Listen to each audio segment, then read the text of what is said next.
औज़ुबिल्लाहि मिनश्शैतानिर्रजीम बिस्मिल्लाहिर्रहमानिर्रहीम। आज हमने पढ़नी है बेटा हमारी मरूज़ियाँ। ये हमारा एनाटमी और फिजियोलॉजी की मरूज़ियाँ चल रही हैं पेज नंबर 27 से। आज हमने 100 से आगे पढ़नी है मरूज़ियाँ। ये बेटा यूँ है कि 100 तक ले जा के फिर दोबारा 1 से शुरू कर देता है। तो ये ना कहना कि सर जी पीछे भी 100 हमने पढ़ा था तो आगे भी 100 वाली आगे मरूज़ी, ये दूसरी वाली 100 है। इस तरीके से कुछ ले जा के आगे 200, 250, 300, 100 तक फिर आगे फिर स्टार्ट कर देता है। तो हमारे फार्मास्यूटिक नेशन कैटेगरी बी पार्ट फर्स्ट की मरूज़ियाँ हैं। In the new born baby, new born baby कहते हैं वो बच्चा जो अभी पैदा हुआ है। The volume of blood is approximately, खून का जो वॉल्यूम है वो आमतौर पर कितना 450 ml। मैंने कल भी पढ़ाई थी मरूज़ी। इतना ब्लड होता है जो बच्चा पैदा हुआ उसमें आधे लीटर से भी कम, आधा लीटर होता है 500 ml, और ये कितना है 450 ml है। तो ये मरूज़ी बड़ी इंपॉर्टेंट है। The volume of blood in female is approximately, औरतों में कितना है ब्लड 4.5 लीटर, 4.5 लीटर। मर्दों में कितना था 5 लीटर, औरतों में कितना है 4.5 लीटर, और न्यू बॉर्न बेबी में 450 ml। The normal condition of pH in blood, blood की जो पीएच है नॉर्मल वो कितनी होती है 7.4, 7.3 से 7.4 होती है, लेकिन 7.4 एग्जैक्ट है। The blood in 5 is 5 time more viscous than water, जो खून है 5 गुना ज़्यादा गाढ़ा है पानी से। किससे? पानी से 5 गुना ज़्यादा गाढ़ा है। ये मरूज़ी हमारी आ गई थी, ब्लड वाली भी आई है 7.4, और ये भी आ गई थी कि ब्लड जो है कितना गुना गाढ़ा है पानी से 5 गुना। The blood is more viscous than water is due to the presence of red blood cell and plasma protein. कहता है ब्लड जो है ज़्यादा गाढ़ा क्यों है पानी से, क्योंकि इसमें क्या होते हैं रेड ब्लड सेल होते हैं आरबीसीज, और प्लाज्मा प्रोटीन होती है, इस वजह से खून पानी से 5 गुना ज़्यादा गाढ़ा है। Haemoglobin is present in red blood cell, haemoglobin का रंग लाल होता है और ये रेड ब्लड सेल में पाई जाती है। रेड ब्लड सेल का दूसरा नाम एरिथ्रोसाइट है, और इसको शॉर्ट में आरबीसीज भी कहते हैं। आर से रेड, बी से ब्लड, सी से सेल, और एस लगा दिया सेल्स, यानी बहुत ज़्यादा होते हैं तो इसलिए सेल्स कर दिया। The normal count of red blood cell in female, female में normal count of blood cell कितना है 4.7 मिलियन पर क्यूबिक मिलीमीटर। 1 मिलीमीटर छोटा सा खाना होता है, ग्राफ पेपर किसी ने देखा हो बेटा तो उसका एक छोटा सा खाना कितना होता है क्यूबिक मिलीमीटर, और माइक्रोस्कोप के नीचे उसको बड़ा करके देखें तो एक इतने से छोटे से खाने में औरतों में कितना होगा 4.7 मिलियन पर क्यूबिक मिलीमीटर होता है। Normal count of red blood cell in infants, बच्चों में कितना होता है बेटा ये 6 मिलियन, 1 मिलियन 10 लाख का होता है, 6 मिलियन पर क्यूबिक मिलीमीटर होता है। ठीक हो गया, ये बच्चों का भी बता दिया है।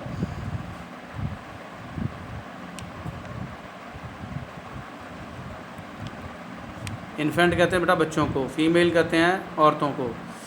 और the normal count of red blood cell in male, male की है ये, फीमेल दोबारा आ गया, फीमेल नहीं है ये, क्या मेल है। मेल में कितना होता है 5.4 मिलियन पर क्यूबिक मिलीमीटर। ऊपर वाला फीमेल, नीचे वाला मेल है। Nature of red blood cell do not contain mitochondria and nucleus. तो रेड ब्लड सेल में ना तो माइटोकॉन्ड्रिया होते हैं और ना ही न्यूक्लियस होते हैं, नॉन न्यूक्लिएटेड सेल होते हैं रेड ब्लड सेल। तो इसका जवाब क्या आ जाएगा, ए एंड सी आ जाएगा इसका जवाब। The portion of haemoglobin in red blood cell, haemoglobin कितने H B in red blood cell, red blood cell जो मुकम्मल है उसमें एच बी कितना है, हीमोग्लोबिन कितनी होती है 33%, कितनी होती है 33%। The portion of water in red blood cell, red blood cell में पानी कितने परसेंट है 65%, कितना है 65%, 65%। The as of disc of the red blood cell, red blood cell biconcave होता है और इसकी डिस्कें होती हैं, और इसका किनारा जो है torus shaped rim, torus shaped rim, rim जैसे गाड़ी का चक्का होता है आपने देखा होगा लोहे का, अंदर से दबा और बाहर से चौड़ा होता है। तो ये इसी तरीके से होता है, इसके किनारे टोरस शिप रिम की तरह के होते हैं रेड ब्लड सेल के एज किनारे। The distinctive biconcave shape of red blood cell optimises, जो डिस्ट्रिक्टिव ख़ास बाइकनकेव शक्ल है रेड ब्लड सेल की वो क्या काम करती है बेटा, फ़्लो प्रॉपर्टीज़ ऑफ ब्लड, खून की जो बहने की सलाहियत है वो बेहतर करती है। मैक्सिमाइजेशन ऑफ लेमिनर फ़्लो, अंदर लेमिनर फ़्लो जो है नालियों के अंदर खून का बहाव वो मैक्सिमम करती है। और मिनिमाइज ऑफ प्लेटलेट स्कैटर, जो प्लेटलेट हैं जो बिखरे हुए हैं उनको कम से कम कर देती है ये, ताकि खून जमे ना। प्लेटलेट का काम क्या होता है खून को जमाना। तो ये जो बाई कनकेव शेप है ये तीनों काम करती है, तो इसका जवाब क्या हो गया? All of above. क्या हो गया? द न्यू नेटल कहते हैं नौजवान बच्चा अभी जो पैदा हुआ है, फ़ौरन पैदा हुआ है। The life span of red blood cell is short. Red blood cell का जो ज़िंदगी का दुरानिया वो शॉर्ट होता है। वैसे रेड ब्लड सेल का जो लाइफ स्पैन होता है ना 120 दिन होता है। कितना होता है? 120 दिन। लेकिन जो न्यू नेटल है, बच्चा अभी पैदा हुआ है, तो उसका शॉर्ट होता है, अभी कम होता है, जल्दी उसके रेड ब्लड सेल मरना शुरू हो जाते हैं। फॉर एनर्जी रिक्वायरमेंट, एनर्जी की ज़रूरत के लिए the red blood cell depend upon plasma glucose.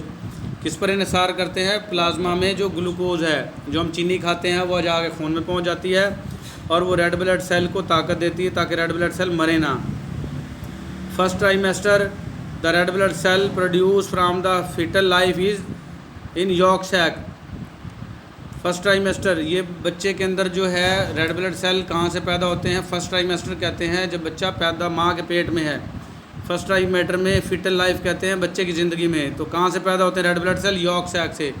York वैसे जर्दी को कहते हैं बेटा, न्यूक्लियस भी कह सकते हैं। जब मेल फीमेल का मिलाप होता है तो जाइगोट बनता है, और जाइगोट का क्या होता है? यॉर्क, जर्दी, न्यूक्लियस। तो वहाँ से उसकी थैली से रेड ब्लड सेल पैदा होते हैं फर्स्ट ट्राइमेस्टर में। फिर इन थर्ड ट्राइमेस्टर, तीसरा ट्राइमेस्टर जो होता है प्रेगनेंसी का, यानी हमल का, आफ्टर द बर्थ, पैदा होने के बाद red blood cell produce in bone marrow. कहाँ से पैदा होते हैं? हड्डियों में। ये लिम्फ नोड्स में नहीं, बोन मैरो में, हड्डियों से पैदा होते हैं। इन सेकंड ट्राइमेस्टर, दूसरे ट्राइमेस्टर में red blood cell are produce from, red blood cell पैदा होते हैं लीवर, जिगर से, स्प्लीन, तिल्ली से, और लिम्फ नोड से पैदा होते हैं। तो इसका जवाब क्या हो गया? ABC हो गया इसका जवाब। After the as of 25 years, 25 साल की उम्र के बाद red blood cell are produce, red blood cell पैदा होते हैं सिर्फ और सिर्फ चपटी हड्डियों में बेटा। रिब यानी स्टर्नम जो सीने की हड्डी है, रिब्स पसलियाँ होगी, वर्टिब्रेट जो आपकी रीढ़ की हड्डी के मोर हैं वो, और इलियम जो आपकी कूल्हे की हड्डी है, ये चपटी हड्डियाँ हैं, इन्हीं में पैदा होते हैं रेड ब्लड सेल। बाकी हड्डियों में पैदा नहीं होते 25 साल के बाद। Which factor are needed for erythropoiesis? Erythropoiesis वो अमल जिससे रेड ब्लड सेल बनते हैं। तो रेड ब्लड सेल बनने के लिए कौन कौन से फैक्टर चाहिए? Fe आयरन, लोहा। आपकी जो हीमोग्लोबिन है वो आयरन कंटेनिंग प्रोटीन है बेटा, तो इसलिए इसके लिए Fe भी चाहिए, विटामिन C भी चाहिए, और फोलिक एसिड भी चाहिए, विटामिन B9, फोलिक एसिड। तो ये सारे विटामिन चाहिए, तो ये आल है इसका जवाब। तो ये वो फैक्टर्स हैं जो एरेथ्रोपोइसिस यानी खून के बनने के लिए ज़रूरी होते हैं। तो आज हमारी मरूजियाँ बेटा 100 से 120 तक थी। आज के लिए हमारा इतना ही, मिलेंगे हम अगले लेक्चर में। अल्लाह हाफिज़।